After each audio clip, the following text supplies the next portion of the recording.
Allora, cara signora, la dieta chetogenica proteica che noi utilizziamo si distingue dalla dieta chetogenica classica, in cui è previsto anche l'apporto di grassi esogeni dall'esterno, oltre ovviamente alla eliminazione dei carboidrati che è necessario eliminare per abbassare i livelli di glicemia e dell'insulina all'interno del nostro organismo, che sono quelli che ci fanno ingrassare, ci fanno venire il diabete, ci fanno venire l'ovaio policistico, ci fanno aumentare la pressione, in particolar modo la minima, quindi le resistenze vascolari periferiche, anche se noi siamo soggetti magri, ma mangiamo carboidrati che stimolano l'insulina, che fa trattenere il sodio, fa aumentare il liquido extracellulare, facendo aumentare la pressione osmotica a livello praticamente periferico, impedendo alla pressione oncotica di funzionare in modo corretto,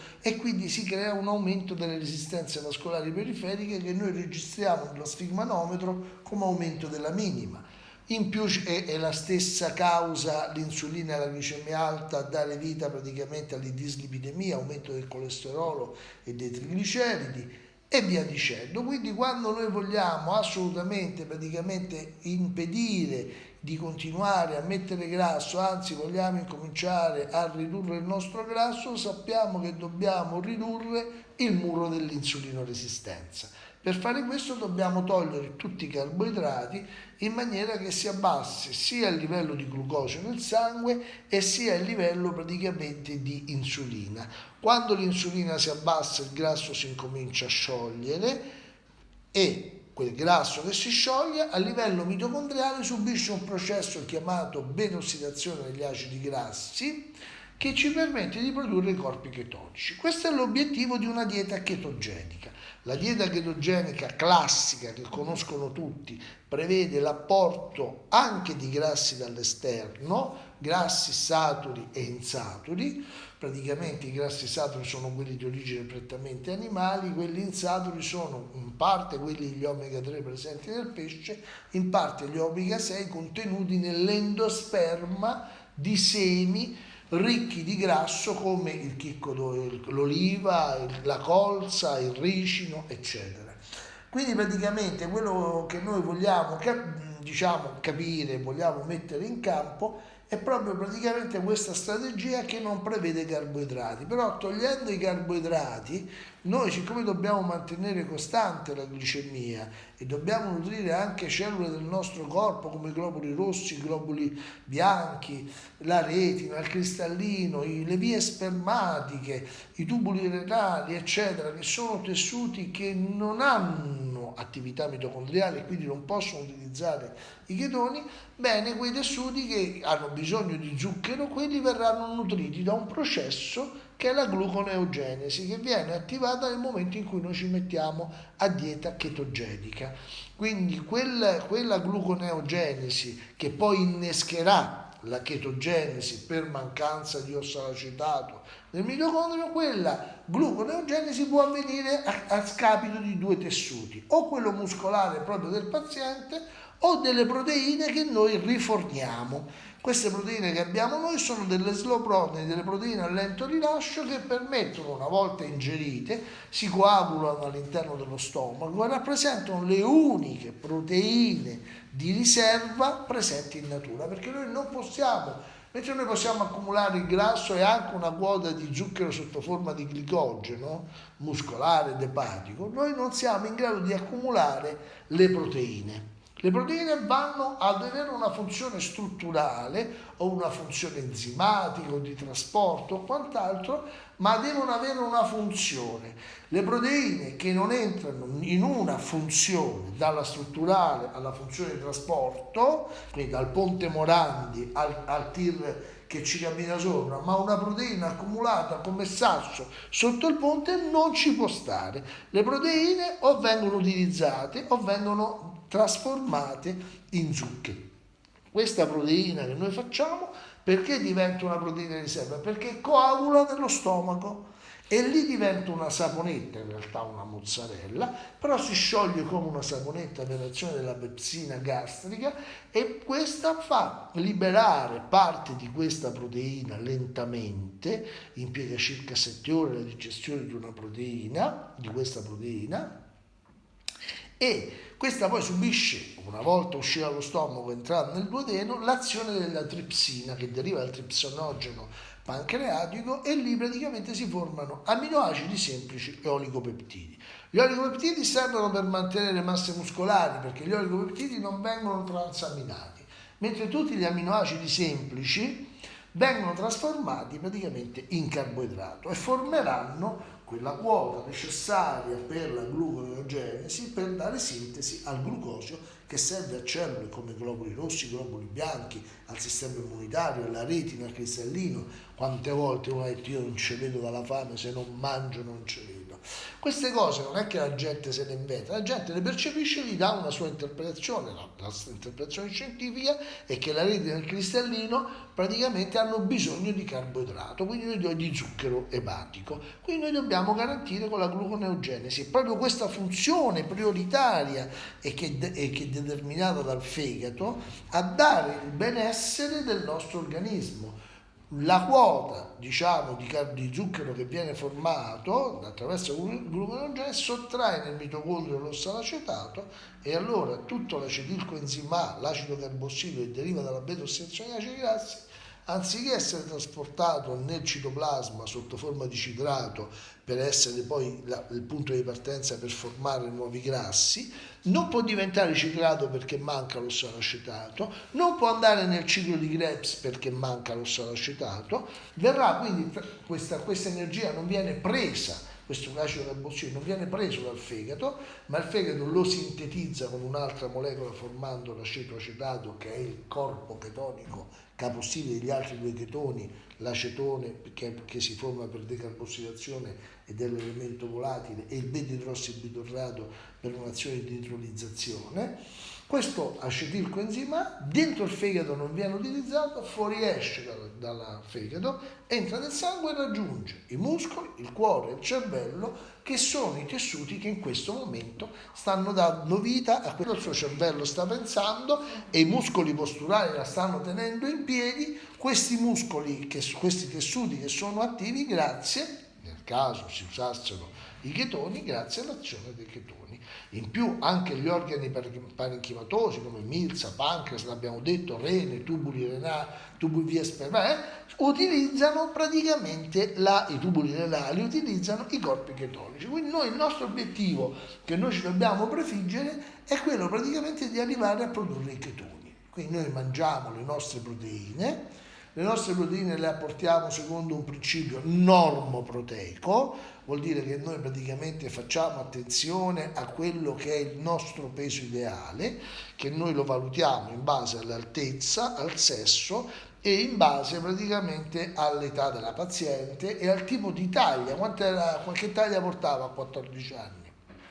43, 44, 46 sono stata. Vabbè, una 44, quindi una taglia diciamo media. Una 44 taglia media, lei è alta 1,68 m.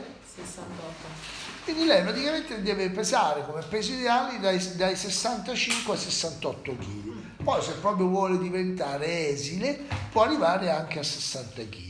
Quindi diciamo che il range però a cui noi ci attestiamo sono intorno ai 65-68 kg, che è un po' praticamente poi il programma alimentare che noi diamo già prescritto e già scritto nella nostra dieta, che è diciamo la dieta ideale di una donna praticamente alta 1,60 m che non svolge attività fisica, quindi si fa 60 e con un peso ideale di 60 kg, scusi, un peso ideale di 60 kg, 60 per 1,2 sono circa 72 kg di proteine che noi dividiamo in 15 grammi la mattina, 30 grammi a pranzo e 30 grammi la sera.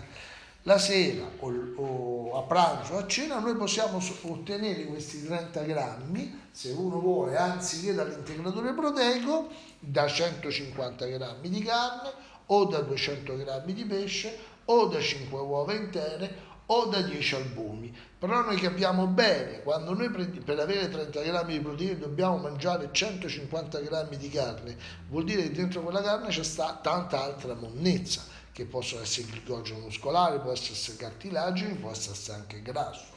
Lo stesso con 200 grammi di pesce, perché 100 grammi di pesce contengono praticamente solo 15 grammi di proteine, ecco perché dobbiamo mangiarne 200 grammi.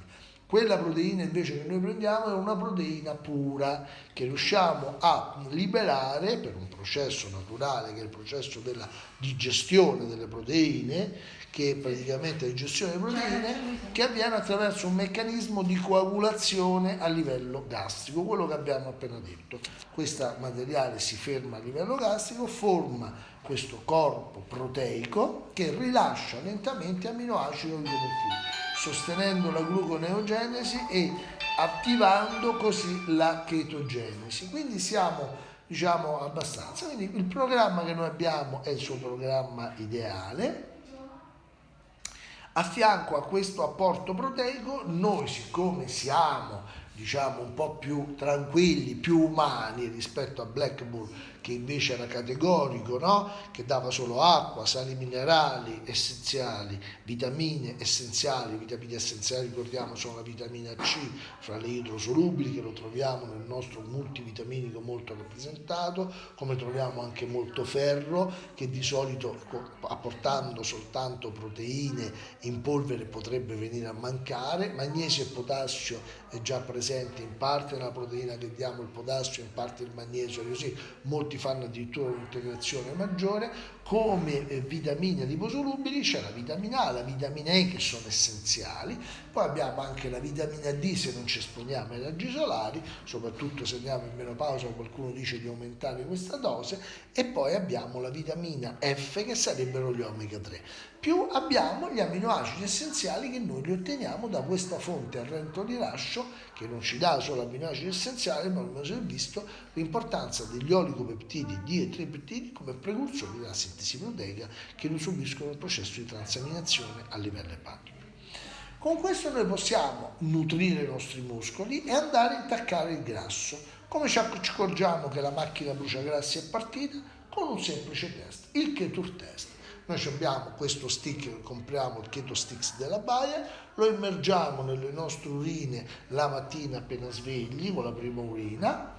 Praticamente, ovviamente non lo facciamo il giorno dopo che abbiamo cominciato a dire, aspettiamo 2-3 giorni per dare la possibilità a un corpo di entrare in chetosi. Il mio corpo entrerà prima in chetosi quando il mio corpo è allenato alla chetosi. O faccio sport, oppure ho fatto già delle diete precedenti di tipo chetogenico. Ok? Allora, che vuol dire? Vuol dire che questo meccanismo, perché? Perché se io invece mangio e divento obeso e accumulo grasso, il mio corpo produce il TNF, il fattore di necrosi tumorale, il TNF-alfa, che praticamente è quello che distrugge i mitocondri. Quando noi ci mettiamo a dieta, in particolar modo il digiuno proteico, diamo la possibilità alle nostre cellule di ricostruire i mitocondri. Come ce ne accorgiamo? Saliamo meglio le scale, respiriamo meglio, ci muoviamo meglio, sopportiamo meglio la fatica, andiamo a fare una camminata e stiamo fortissimi, perché per formare i mitocondri non basta fare sport, bisogna anche seguire un'alimentazione adeguata, perché se noi facciamo un'alimentazione troppo infiammatoria, quindi troppo ricca di carboidrati raffinati, poi non parliamo se ci mettiamo l'alcol, il vino, il birra e quant'altro, praticamente una dieta troppo infiammatoria può aumentare la produzione del TNF-alfa e quindi ridurre i mitocondri che noi abbiamo tanto cercato di aumentare con l'attività fisica. Quindi prima entriamo in chetosi, meglio stiamo a livello delle cellule, perché la salute di una cellula è data dal suo contenuto di proteine, di grassi e di mitocondri. Chi ce lo insegna questo? La cellula uovo matura. Non so se lei ha avuto figli. Sì. Quando lei ha avuto figli, quella cellula uovo che lei aveva già dalla nascita e poi ha finito i processi di divisione nucleare, meiotica, cromosomica, prima di essere fecondata, cosa ha dato vita? Ha dato vita a 4 cellule. Uno, quello l'uovo maturo, bello cicciotto, pieno di tuorlo, di materiale lecitico sarebbe di lecitina, grasso buono che funziona sia per le membrane sia come elemento strutturale, eccetera, e in più ci sono tante proteine strutturali, ma l'altro elemento caratteristico di una cellula uovo matura pronta per essere fecondata è l'intensità dei mitocondri. A che serviranno i mitocondri? Una volta che è partita la fecondazione, quei mitocondri partono, entrano in funzione e saranno in grado di dare vita alla gastrula, dallo zigote, cioè l'uovo fecondato si chiama zigote, formeranno il nuovo bimbo faturo, l'embrioplasto e la placenta, uniti dal cordone ombelicale, e dà vita a un nuovo essere umano. La caratteristica è il citoplasma, quindi una cellula ricca di citoplasma e nel citoplasma di mitocondri è la caratteristica di una cellula al massimo del suo benessere, pronta per essere fecondata e dare origine a una nuova vita. Quindi da quello noi capiamo quali sono gli elementi fondamentali che stabiliscono il nostro benessere. Chiaro quel concetto? Quindi quando entriamo in chetosi vuol dire che stiamo aumentando il numero e la densità, quindi la qualità, la quantità e la qualità dei nostri mitocondri. Questo è l'obiettivo che noi ci prefiggiamo. Ok?